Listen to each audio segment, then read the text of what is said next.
Hello everyone, I am Rashmi Belsare. Welcome to my channel Belsare Classes. Today we are going to discuss about some applications of trigonometry. मैंने जो unit 8 थी उसके questions एक एक question solve करके मेरे channel पे आपको मिलेंगे, तो वहाँ से बेसिक नॉलेज तो आपको पूरा मिल ही जाएगा। और अब हमारे पास जो है वो है सम एप्लीकेशंस ऑफ ट्रिग्नोमेट्री। इसमें मैंने ये तो क्लियर कर ही दिया है कि trigonometric ratios apply only on right angle triangle. अब जब हम इनके एप्लीकेशंस में वर्ड प्रॉब्लम्स पढ़ेंगे तो हमारे पास दो तीन चीजें होगी जो हमको 100% क्लियर रहना चाहिए। फर्स्ट वन कि जो भी वर्ड प्रॉब्लम हमारे पास गिवन है उसका मीनिंग हमको बहुत ही अच्छे से वर्ड टू वर्ड बनना चाहिए, तभी हम उसका फिगर करेक्ट ड्रॉ करेंगे और तब हमारा आंसर भी करेक्ट होगा। उसके लिए हमारे पास जो trigonometric ratios sign theta, cos theta, tan theta, ये जो हमने पूरे प्रीवियस वीडियोस में डिस्कस कर लिए हैं, होप करती हूँ कि आप बहुत ही अच्छे से लर्न होंगे। तो एक तो बहुत कम रेशियोज का यूज होता है लेकिन होता है, और थर्ड जो इसमें एक डिफरेंट तो वो है angle of elevation and angle of depression. तो हमको मेनली इस बात पे फोकस करना है आज कि एंगल ऑफ एलिवेशन। पहले हम इस वर्ड को समझते हैं कि angle of elevation. Angle of elevation का मीनिंग होता है कि सपोज ये है हमारा ग्राउंड लेवल, और इस ग्राउंड लेवल को हम बोलते हैं हॉरिजॉन्टल। ये होता है हमारा हॉरिजॉन्टल या ग्राउंड लेवल। जब भी कोई ऑब्जर्वर खड़ा होगा तो उसको एक ग्राउंड लेवल तो लगेगा। यदि वो टेरेस पे खड़ा है तब भी एक ग्राउंड पे खड़ा है, एक फ्लैट ग्राउंड पे खड़ा है। सिमिलरली यदि आप अर्थ पे भी खड़े हो ग्राउंड लेवल पे तब भी एक हॉरिजॉन्टल तो आपको लगेगा ही लगेगा। तो ये एक हॉरिजॉन्टल है हमारे पास। सपोज कि ऑब्जर्वर जो है उसकी आई इस पॉइंट पर है, तो हम उस ऑब्जेक्ट को यहाँ पॉइंट ऑब्जेक्ट से शो कर रहे हैं। कुछ क्वेश्चंस में आपने देखा भी होगा कि 1.5 मीटर टॉल गर्ल, इस तरीके के भी क्वेश्चंस होते हैं। तो उस कंडीशन में हम गर्ल को यदि ग्राउंड लेवल पे लेंगे तो हमारे जो एंगल्स है वो उसकी आईज से बनेंगे, तो हमको उतनी डिस्टेंस पर बनाना होता है। लेकिन हम पहले पढ़ रहे हैं एंगल ऑफ एलिवेशन कि सपोज यहाँ पर ऑब्जर्वर खड़ा है, कहाँ? ग्राउंड लेवल पे। सपोज ये पॉइंट ऑब्जेक्ट है, पॉइंट साइज ऑब्जेक्ट है, तो ये हो गया मेरा ऑब्जर्वर। अब ये ऑब्जर्वर तो कभी भी हमारे आई के लिए एक हॉरिजॉन्टल होता है, मींस एकदम स्ट्रेट लाइन हमारी आईज के साथ में होती है, वो हॉरिजॉन्टल होता है। यदि मैं ग्राउंड लेवल पे हूं तो उस कंडीशन में भी मेरी आई के लिए एक हॉरिजॉन्टल होगा। यदि मैं नीचे की तरफ देख रही हूं या मैं ऊपर की तरफ देख रही हूं तो ये चीज जो है ये होता है हमारा डिफाइन करेगा कि वो एंगल ऑफ एलिवेशन होगा कि एंगल ऑफ डिप्रेशन होगा। ये बात इस बात को डिसाइड करेगी। अब ऑब्जर्वर मान लो कि यहाँ खड़ा है और वो कहीं ऊपर देख रहा है। बाय द वे ये कोई टॉम है, या मैं कुछ देर के लिए परपेंडिकुलर एक इमेजिनरी यहाँ पर शो कर रही हूँ। तो ऑब्जर्वर यहाँ खड़ा है और यहाँ पे रखे हुए किसी ऑब्जेक्ट को ये देख रहा है। उस कंडीशन में ऑब्जर्वर नीचे है और मेरा आइज का जो एंगल है वो इस तरीके से जा रहा है, तो ये जो हमारा ये लाइन है सपोज इस तरीके से, तो इस लाइन को हम बोलते हैं line of site. Line of site, ये हमारा लाइन ऑफ साइट हुआ।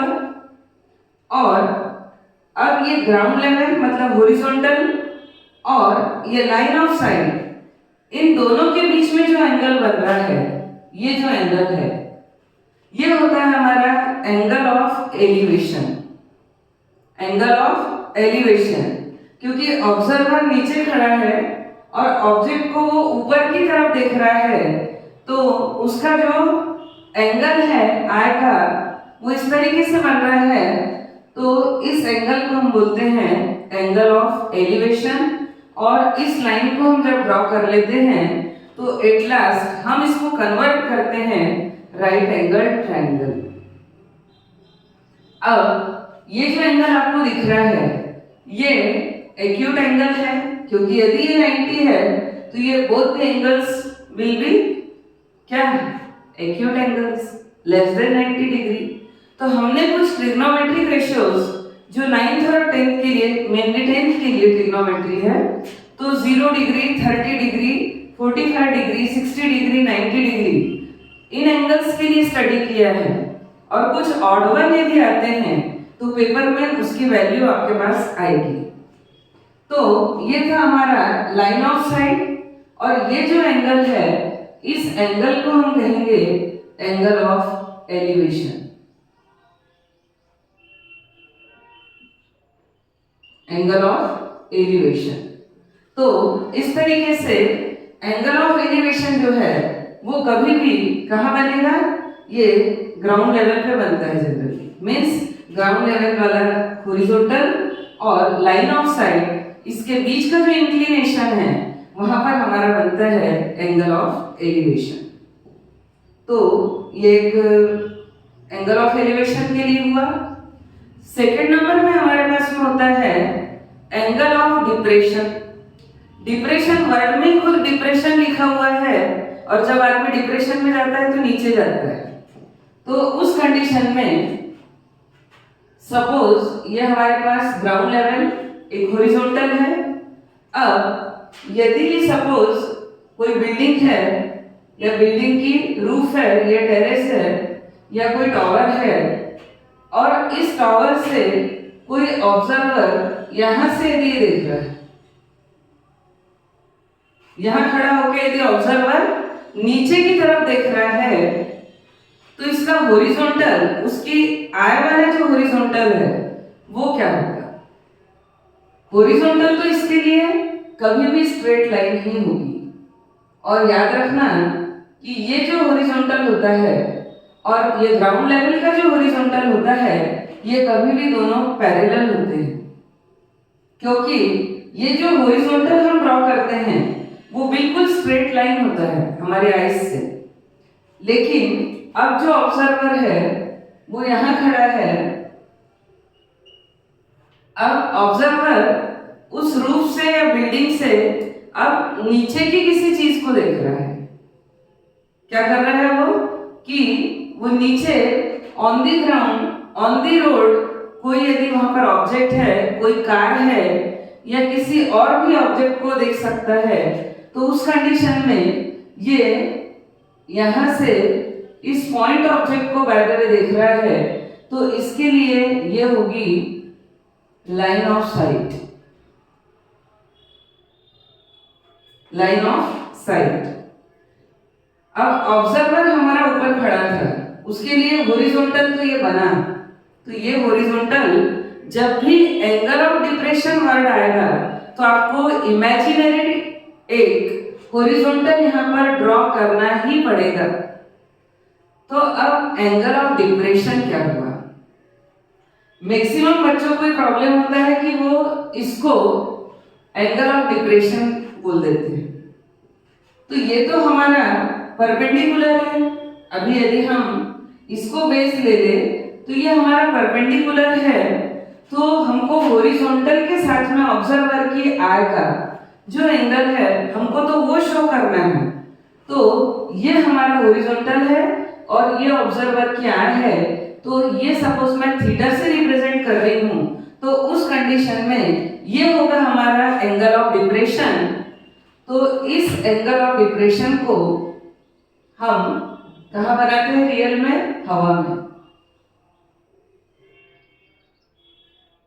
ये बनता है हमारा हवा में, क्योंकि ये जो हॉरिजॉन्टल है ये इमेजिनरी हॉरिजॉन्टल है। तो यहाँ पर ये हुआ एंगल ऑफ डिप्रेशन।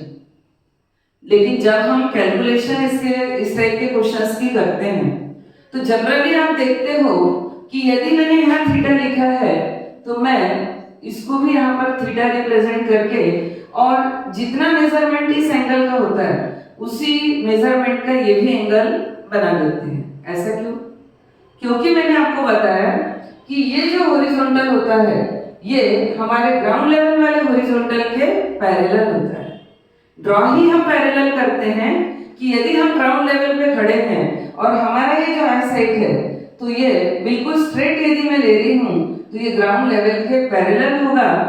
उस कंडीशन में ये हमारे पास एक ट्रांसवर्सल हो गया और हम बोल सकते हैं कि alternate interior angles are equal. तो जितना ये एंगल होता है उतना ही ये भी एंगल होता है। तो याद रखना कि जब भी हम एंगल ऑफ डिप्रेशन शो करते हैं तो यू हैव टू ड्रॉ क्या? A horizontal in the air. हवा में आपको एक क्या बनाना पड़ेगा? हॉरिजॉन्टल बनाना पड़ेगा। और ये हॉरिजॉन्टल आप जब बनाओगे तभी आपका एंगल ऑफ डिप्रेशन बनेगा।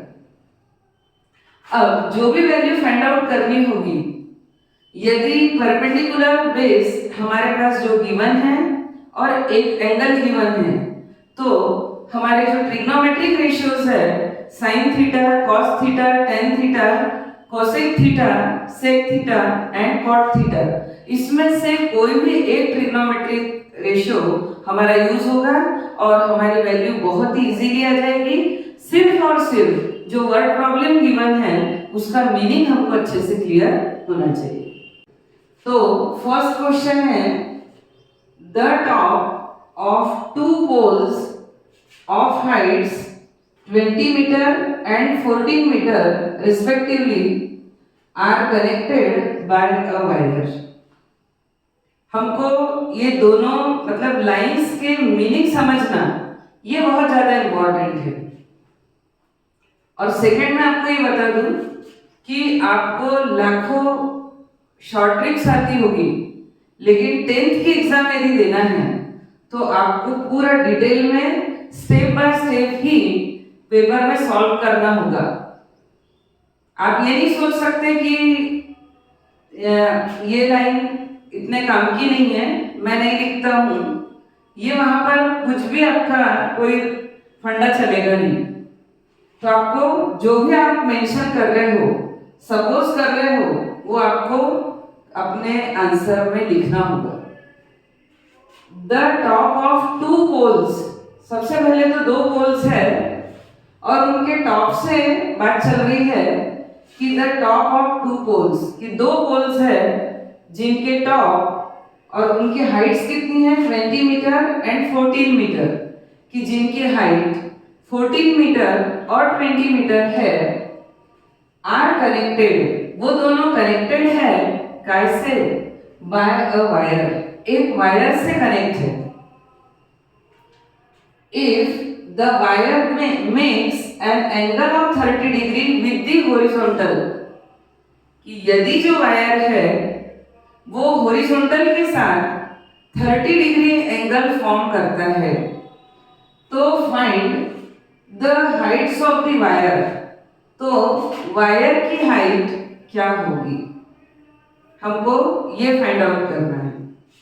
तो सबसे पहले तो हम जो गिवन है उस इंफॉर्मेशन बेस पे फिगर ड्रॉ करते हैं कि फर्स्ट हमारे पास है 20 मीटर हाइट वाला एक पोल। तो ये मैंने लिया फर्स्ट पोल जिसकी हाइट है 20 मीटर। दोनों पोल्स जो है वो ग्राउंड लेवल पे होंगे तो ये मैंने हॉरिजॉन्टल ड्रॉ कर दिया इसका। और जो सेकंड है वो है हमारे पास 14 डिग्री। तो सपोज ये जो पोल है वो है 14 मीटर। तो ये फर्स्ट पोल जो है वो 20 मीटर और सेकंड जो है हमारे पास वो है 14 मीटर। तो इस तरीके से ये 2 पोल्स है।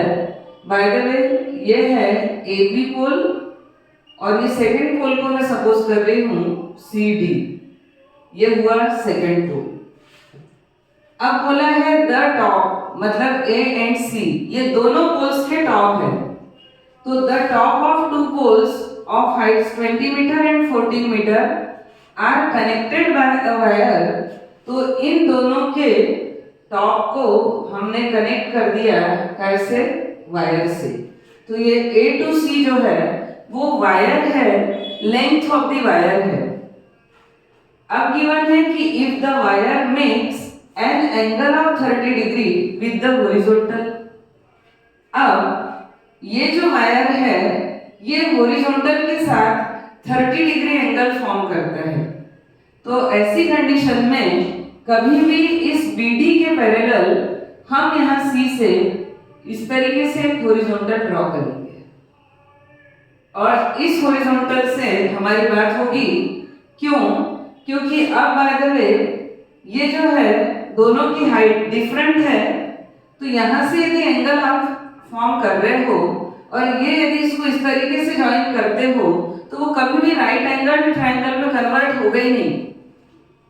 और ट्रिग्नोमेट्रिक रेशियोज यदि हमको अप्लाई करना है तो हमारा राइट एंगल ट्रायंगल होना तो कंपलसरी है।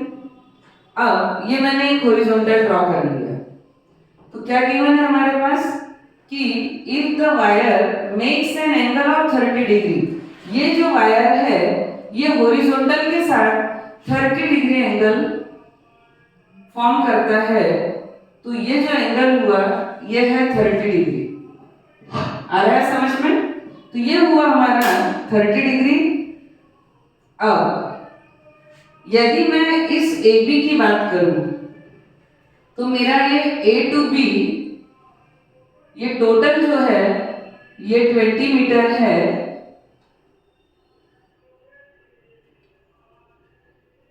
यहां तक। और ये जो CD है ये 14 है। तो मेरी ये लेंथ जो है ये क्या बन गई? 14 मीटर। और यदि इतनी लेंथ 14 मीटर है तो फिर ये रिमेनिंग की लेंथ या हाइट क्या होगी? तो मैं सपोज इसको बोल रही हूं E, मीन्स AE हमारे पास क्या होगा? तो यदि ये टोटल 20 है, इतना पोर्शन यदि इसमें से 14 है तो रिमेनिंग पोर्शन क्या होगा हमारा? 20 माइनस 14 मीन्स 6 मीटर। ये जो हाइट है वो होगी हमारी 6 मीटर। अब हमने ये क्यों ली? क्योंकि यहाँ हमारा 90 डिग्री एंगल फॉर्म हो रहा है। तो ये राइट एंगल ट्रायंगल है और बोला है find the length of the wire. Suppose इस लेंथ ऑफ द वायर को मैंने L सपोज किया तो उस कंडीशन में मुझे AEC इस राइट एंगल ट्रायंगल की बात करना है। अब जो जो सपोज किया है वो पूरा आपको यहाँ पे लिखना पड़ेगा। क्या? let heights of 2 poles be, first है AB is equals to 20 metre. Second है हमारा CD, तो CD is equal 14 मीटर। और इस एंगल 30 को थीटा की ACE, तो angle ACE is equal 30 degree. ये हमारा 30 डिग्री एंगल हुआ। And length of the wire, ये हमारे पास है लेंथ ऑफ द वायर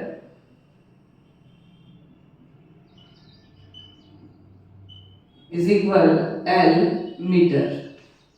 सारी हमारी जो क्वांटिटीज है वो मीटर में है, तो ये भी मीटर में होगी डायमेंशंस। तो लेंथ ऑफ द वायर हो गया हमारा मीटर। अब इसको सॉल्व करने की सबसे इजी मेथड क्या है? L फाइंड आउट करना है। इस 90 के लिए L जो है वो है हाइपोटेनियस और ये है हमारे पास परपेंडिकुलर। ये हमारे पास क्या है, परपेंडिकुलर, तो ये 6 मीटर गिवन है। जब भी कोई एक गिवन वैल्यू रहेगी, एंगल होगा, तभी तो थर्ड अननोन वैल्यू हम फाइंड आउट कर सकते हैं। तो हम ऐसी डायमेंशंस यूज करें कि एक अननोन और एक नोन हो, तो हमारे पास रिलेशन आएगा परपेंडिकुलर और हाइपोटेन्यूस में। अब परपेंडिकुलर और हाइपोटेन्यूस में रिलेशन शो करने वाली रेशियो हमारे पास कौन सी, तो perpendicular upon hypotenuse is equal होता है साइन थीटा। तो हम लिखेंगे इन राइट एंगल ट्रायंगल AEC, हम इस राइट एंगल ट्रायंगल की बात कर रहे हैं, तो AEC। अच्छा, एक चीज और जो हमको यहाँ मेंशन करनी चाहिए वो ये कि AE, हमने AE की वैल्यू कैसे फाइंड आउट की, पूरा AB में से इस BE पोर्शन को माइनस किया 14 मीटर को, तो AB माइनस BE, तब हमारे पास ये रिमेनिंग पोर्शन है 6 मीटर, तो ये होगा 20 माइनस 14 इज इक्वल 6 मीटर। तो ये AE की वैल्यू हुई। अब हम लिखेंगे इन राइट एंगल ट्रायंगल AEC, ये है परपेंडिकुलर, तो हम लिखेंगे कि, लिख देती हूँ एक बार, perpendicular upon hypotenuse is equal sine theta, और हमारे क्वेश्चन में परपेंडिकुलर है AE, हाइपोटेनियस है AC, और थीटा की वैल्यू है 30 डिग्री, तो ये हो गया साइन 30। अब AE मीन्स है 6, AC मीन्स है L, length of the wire, और साइन 30 होता है हमारे पास 1/2। ठीक है, अब क्रॉस मल्टीप्लिकेशन हम करते हैं, तो L इंटू 1 L एंड 6 2 12, तो ये हो गया 12 मीटर। तो इस तरीके से L की वैल्यू हमारे पास हुई 12 मीटर।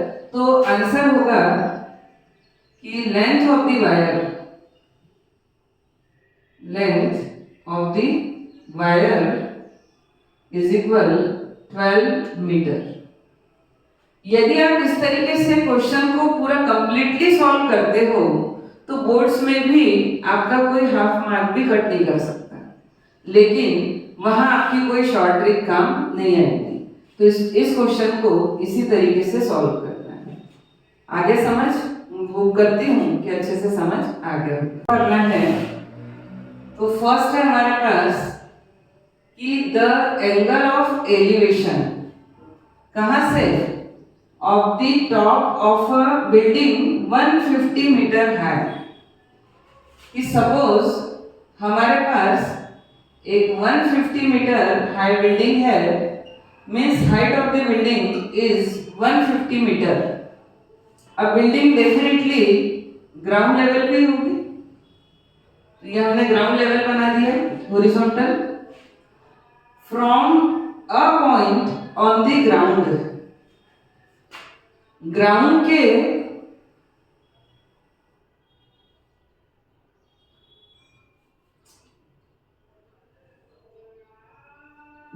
के किसी पॉइंट से, क्या मीनिंग है, the angle of elevation of the top of a building 150 metre high, किसी 150 मीटर हाई बिल्डिंग के टॉप से, from a point on the ground, ground के किसी पॉइंट के साथ। तो आप ग्राउंड पे कोई भी पॉइंट ले लो, सपोज मैंने ये पॉइंट लिया, हाइट ऑफ द बिल्डिंग को सपोज किया AB, और point on the ground is C। तो बोला है कि द एंगल ऑफ एलिवेशन, तो इसका जो एंगल ऑफ एलिवेशन है ये कितना है, 45 डिग्री। ये हो गया हमारे पास 45 डिग्री एंगल ऑफ एलिवेशन। अब find the distance of the point from the foot of the building. Line का मीनिंग बराबर देखिए, from the foot of the building, तो इस बिल्डिंग का फुट क्या हुआ हमारे पास बी, और डिस्टेंस कहां से फाइंड आउट करना है, द पॉइंट, मतलब उस पॉइंट से, मीन्स इससे, तो हमको ये BC की वैल्यू फाइंड आउट करना है। और a point means one point, यानी ग्राउंड पे हमको एक पॉइंट लेना है, तो इसके टॉप से उस पॉइंट का एंगल ऑफ एलिवेशन 45 डिग्री है, और बोला find the distance of the point from the foot of the building. Building के फुट से उस पॉइंट के डिस्टेंस क्या होगी, तो ये डिस्टेंस हमारे पास सपोज x है, तो ये हम इतना इसको सॉल्व कर लेंगे कि let the height of the building, let the height of the building be, हमने सपोज किया AB, तो यह है AB इज इक्वल 150 मीटर, ये आ गई हमारी वैल्यू। और distance between the point and the foot of the building is BC, तो ये होगा BC is equal x metre, ये सपोज कर दिया। और एंगल थीटा हमारे पास बाय द वे है 45 डिग्री।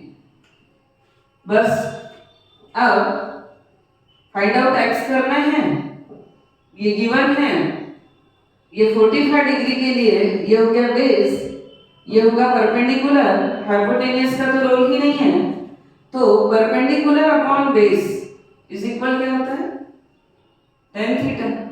तो हम लिखेंगे इन राइट एंगल ट्रायंगल ABC की tan theta is equal perpendicular upon base.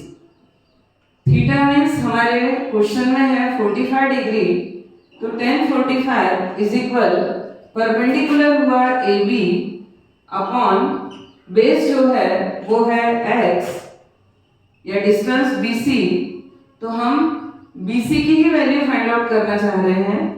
tan 45 होता है हमारे पास 1, AB है 150 and BC by the way x, so cross multiplication, तो x is equal 150 metre, means x की वैल्यू जो है वो भी 150 मीटर ही आ गई है। तो हमारे पास आंसर क्या होगा कि the distance of the point from the foot of the tower building, sorry, from the foot of the building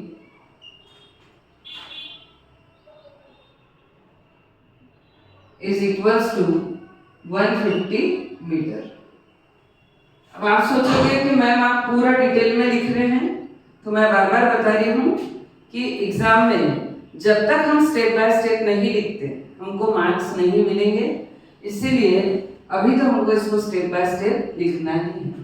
तो ये था हमारा सेकेंड इंपॉर्टेंट क्वेश्चन। ये है कि a vertical tower stands of a horizontal plane and is surmounted by a vertical flagstaff of height at a point on the plane. The angles of the bottom and the top of the flagstaff are alpha and beta respectively. Prove that the height of the tower is h tan alpha upon tan beta minus tan alpha. इस तरीके का question हमेशा paper में आता है। तो हमारे पास ये क्वेश्चन हुआ, बहुत ही इजी वे में हम इसको सॉल्व करेंगे कि जो इंफॉर्मेशन गिवन है उस बेस पर पहले हम इसको सॉल्व करते हैं। A vertical tower stands of a horizontal on a होना चाहिए कि ऑन अ हॉरिजॉन्टल प्लेन, कि एक वर्टिकल टावर है जो हॉरिजॉन्टल प्लेन पे खड़ा है, ठीक है, and is surmounted bye a vertical flag stock, और इसके ऊपर सरमाउंट मीन्स इसके सिर के ऊपर बैठा हुआ है कौन, एक फ्लैग स्टॉक। तो सपोज ये ए टू बी, ये हमारे पास हुआ vertical tower, and B to C ये हमारे पास है फ्लैग स्टॉक। इस तरीके से हमने इसको सरमाउंट किया। Vertical flag stock of height h, जो height of the flag stock है वो हमारे पास h है, तो ये वैल्यू हमारे पास हो गई h। At a point on the plane, इस हॉरिजॉन्टल प्लेन पर किसी पॉइंट से, सपोज मैं ये पॉइंट ले रही हूं हॉरिजॉन्टल प्लेन पे, तो यहां से किसका, the angles of the bottom, पहले बॉटम बोला है, एंड द टॉप, और फिर टॉप बोला है किसका, ऑफ द फ्लैग स्टॉक। तो हमको फ्लैग स्टॉक के पहले बॉटम और फिर टॉप, इनके जो एंगल्स बनाना है, तो वो कौन कौन से एंगल है हमारे पास, कि आर अल्फा एंड बीटा, वो गिवन है कि अल्फा और बीटा है। तो ये प्लेन पे किसी पॉइंट डी पे, ये पॉइंट सपोज हमारे पास ये हुआ डी, तो प्लेन पे किसी पॉइंट डी से पहले इसके बॉटम का, तो बॉटम के लिए फर्स्ट एंगल है अल्फा, तो ये हमारा एंगल हुआ अल्फा, ठीक है। और फिर है टॉप के साथ, ये भी फ्लैग स्टॉक का ही टॉप है, तो उसके साथ एंगल बना है बीटा, तो ये जो हमारा एंगल होगा इस तरीके से, तो ये टॉप से इसी पॉइंट तक, तो ये टोटल इतना एंगल जो है वो है हमारे पास बीटा। कभी भी याद रखिएगा, हॉरिजॉन्टल प्लेन के साथ बनाना है तो इतनी सी प्लेस पे आप बीटा नहीं लिख सकते हो, आपको हॉरिजॉन्टल के साथ वो पूरा एंगल देना है। तो जब हम इस लार्जर राइट एंगल ट्राइंगल की बात करेंगे, तो उस कंडीशन में हमारी ये लाइन को आपको भूल जाना है थोड़ी देर के लिए, तो हमारा right angle triangle C A D होगा, और उस कंडीशन में एंगल ये बीटा को रिप्रेजेंट करेगा। अब क्वेश्चन है कि prove that the height of the tower is h tan alpha upon tan beta minus tan alpha. अब हम इस राइट एंगल ट्राइंगल पे स्टडी करें, तो क्या लिया हमने कि let BC is equal h, given है हमारे पास ये, और ये हो गया height of the flag stock, height of the flag stock.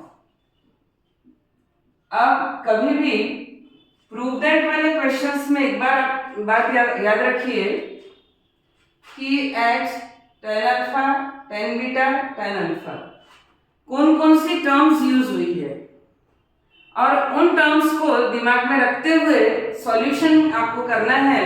Otherwise आप कुछ भी सॉल्व करते चले जाए तो वो वेस्टेज ऑफ टाइम ही होगा।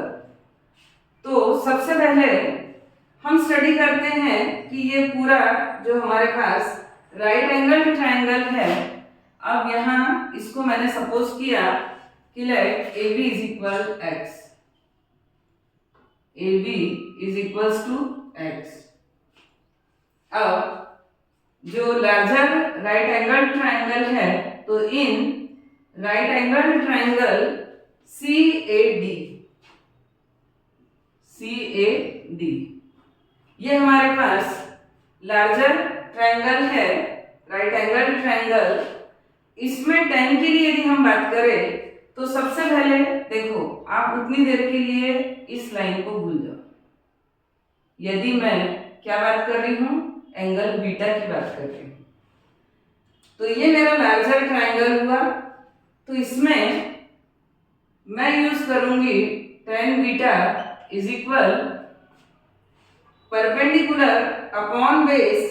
तो परपेंडिकुलर अब मेरा ये पूरा टोटल होगा h प्लस x। तो परपेंडिकुलर क्या होगा h plus x upon base है AD। तो ये है AD। ठीक है, इसको थोड़ी देर के लिए यहीं छोड़ दीजिए, या आप लिख सकते हो कि AD is equal h plus x upon tan beta. इतना लिख के इसको यहीं छोड़ दो, क्योंकि हमको नेक्स्ट स्टेप से क्लियर होगा कि इसको इजी वे में हमको कैसे सॉल्व करना है। अब इस स्मॉलर राइट एंगल ट्राइंगल की बात करते हैं, जिसमें एंगल हमारा है अल्फा। मैं उस ट्राइंगल को डार्क कर रही हूं कि जिसकी अब हम बात करेंगे सेकंड नंबर। तो ये है BAD। तो in right angle triangle BAD, इसमें एंगल अल्फा है। तो अगेन हम tan अल्फा की बात करें तो tan अल्फा इज इक्वल, अब जब इसके लिए इस राइट एंगल ट्राइंगल के लिए परपेंडिकुलर होगा हमारा x अपॉन बेस फिर से AD। ठीक है, अब अगेन मैंने AD की शिफ्टिंग कर दी, तो ये होगा AD is equals to x upon tan alpha. ये शिफ्ट कर दिया। अब यहां से हमको एक चीज क्या समझ में आ रही है कि इन दोनों को यदि हम देखें तो इनके LHS पार्ट दोनों के इक्वल है। यदि दोनों के LHS इक्वल है तो हम दोनों के RHS पार्ट को इक्वल रख सकते हैं। तो हम लिखेंगे, सपोज ये हमारे पास इक्वेशन 1 है और ये इक्वेशन 2। तो फ्रॉम 1 एंड 2 कि h plus x upon tan beta is equals to x upon tan alpha. ठीक है, इसकी नेक्स्ट स्टेप मैं यहां से ले रही हूं। अब क्रॉस मल्टीप्लिकेशन, तो ये होगा हमारा tan alpha into h plus x is equal x into tan beta. तो ये हुआ x इंटू tan बीटा। अब tan अल्फा इंटू h, तो ये होगा h tan alpha plus tan alpha into x, तो ये है x tan alpha is equal x tan beta. यहां तक कोई प्रॉब्लम? अब हमारा दिमाग जाना चाहिए कि हमको प्रूफ करना क्या है। तो आप देख रहे हो कि प्रूफ दैट में h तो है, लेकिन x का कोई रोल नहीं है। तो हमको किसी तरीके से यहाँ x को एलिमिनेट करना है, और हमको तो हाइट ऑफ द टॉवर, इस टॉवर की हाइट मीन्स x की ही तो वैल्यू फाइंड आउट करना है। तो हम पूरी टर्म में x को लेफ्ट में दे देते हैं। तो ये हो जाएगा हमारे पास कि x tan बीटा, और मैं इसकी शिफ्टिंग कर दे रही हूं इधर। तो ये होगा minus x tan alpha is equal, अब इसकी शिफ्टिंग मैंने इधर कर दी है। ये तो हमारा h tan अल्फा यही है, ये हुआ h tan अल्फा। ठीक है, अब इन दोनों में से मेरा कॉमन क्या आ जाएगा x। तो ये होगा tan beta minus tan alpha is equal h tan alpha. कोई डाउट? और वैल्यू भी मुझे x की फाइंड आउट करना है, क्योंकि हाइट ऑफ द टॉवर जो है वो x है। तो यहां से नेक्स्ट स्टेप होगी कि x इज इक्वल, ये है h tan alpha, h tan alpha upon tan beta minus tan alpha. तो इस तरीके से हमको जो प्रूव करना था वो पार्ट हमारे पास आ गया है। तो बहुत ही इजीली हम इसको सॉल्व कर सकते हैं। ये भी कुछ भी टफ नहीं है। दोनों के एलएचएस इक्वल, तो हम आरएचएस को इक्वल किए, क्रॉस मल्टीप्लिकेशन किया, एक्स टर्म्स को सेपरेट कर दिया, इसकी शिफ्टिंग कर दी, बाकी एज इट इज। और हमारे पास height of the tower x है, तो हमको वही फाइंड आउट करना था। तो x is equal h tan alpha upon tan beta minus tan alpha. ये बहुत ही इंपॉर्टेंट क्वेश्चन है, एग्जाम में जनरली आता ही है। तो ये था हमारा कि भाई प्रूफ करना था, तो हैंस प्रूफ। तो इस तरीके से ये क्वेश्चन आपका कंप्लीट हुआ। फोर्थ क्वेश्चन है, as observe from the top of a 75 metre tall lighthouse, कि एक 75 metre tall house, lighthouse means height of the lighthouse is 75 metre. तो as observed from the top, अब यदि हम top से observe कर रहे हैं तो 100% यहाँ पर एंगल ऑफ डिप्रेशन बनेगा, क्योंकि ऑब्जर्वर अब कहाँ है, टॉप ऑफ द बिल्डिंग पे है। तो वो ऊपर खड़ा होकर नीचे हॉरिजॉन्टल को देख रहा है।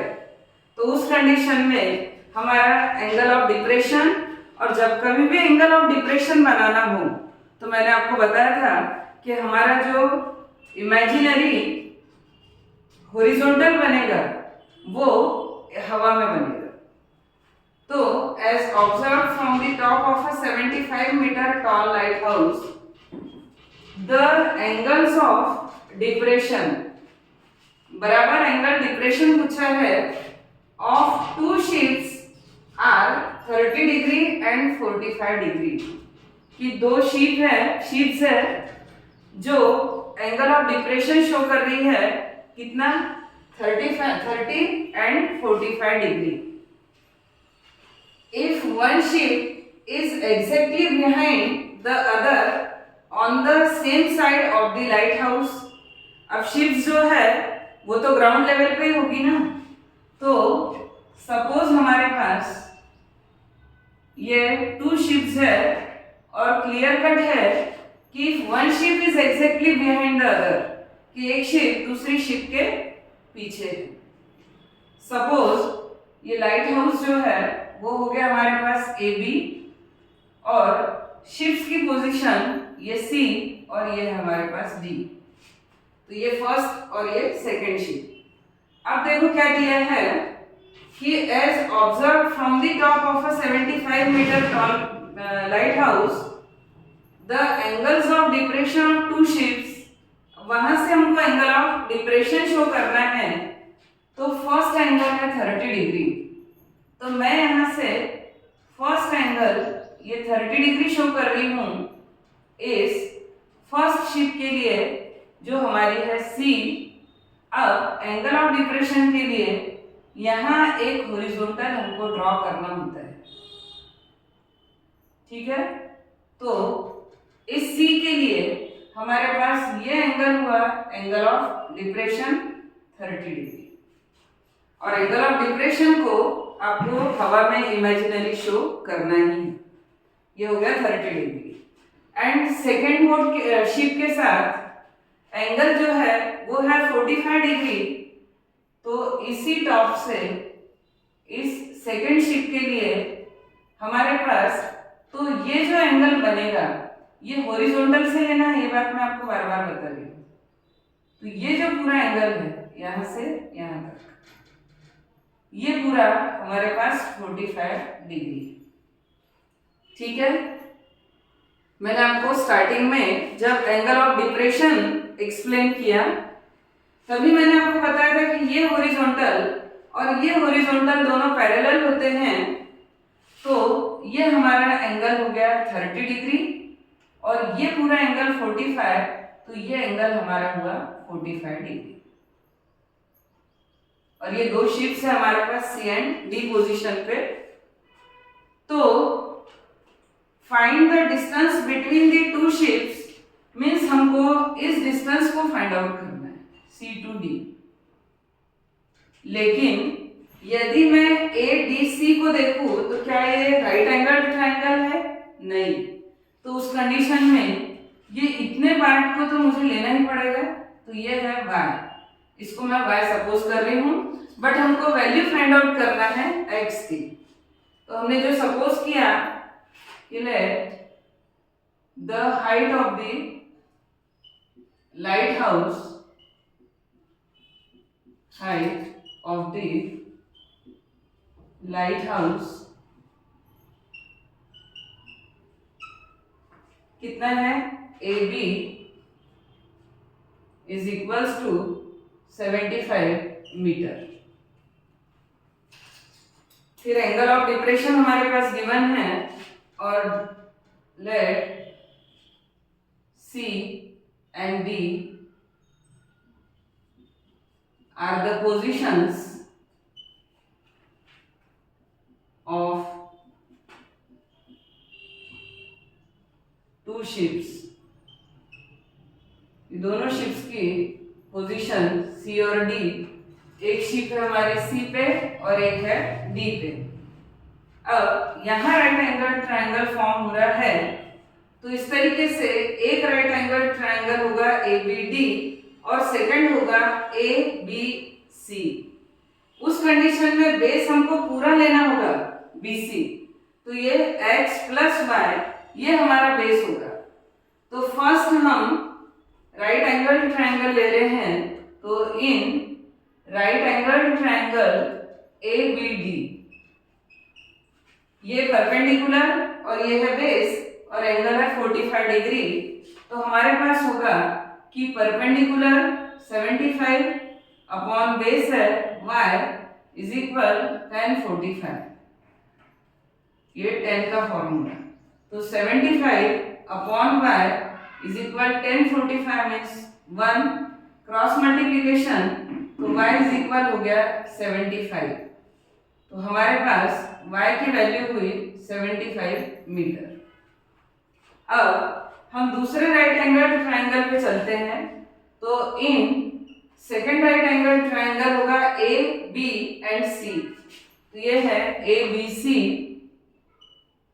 इसमें भी यदि मैं tan 30 की बात करूं तो परपेंडिकुलर है 75 एंड बेस है हमारे पास, इसके लिए बेस ये पूरा होगा y प्लस एक्स या x plus y is equals to tan 30।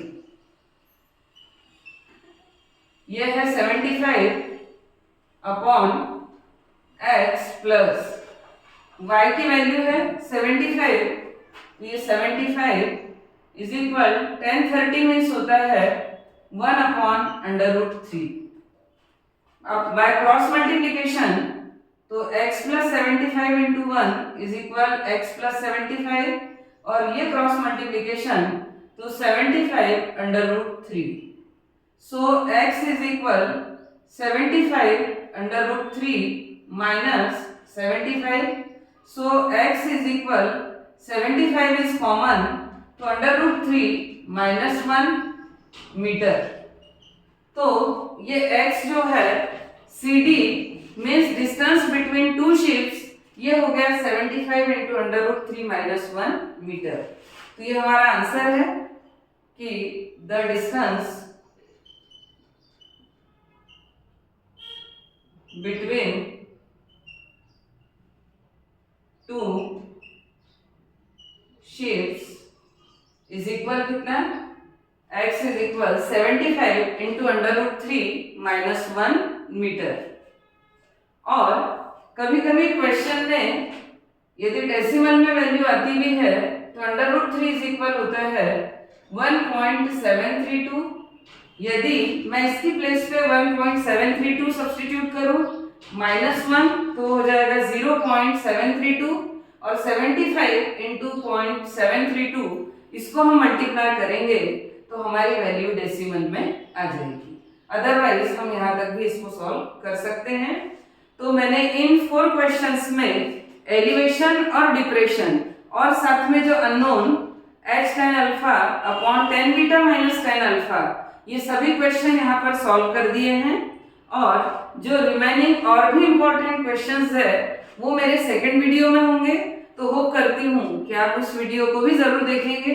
तो ये था अपना सम एप्लीकेशंस ऑफ ट्रिग्नोमेट्री, और मेरी एक काइंड रिक्वेस्ट कि please like, share and subscribe to my channel Belsare classes.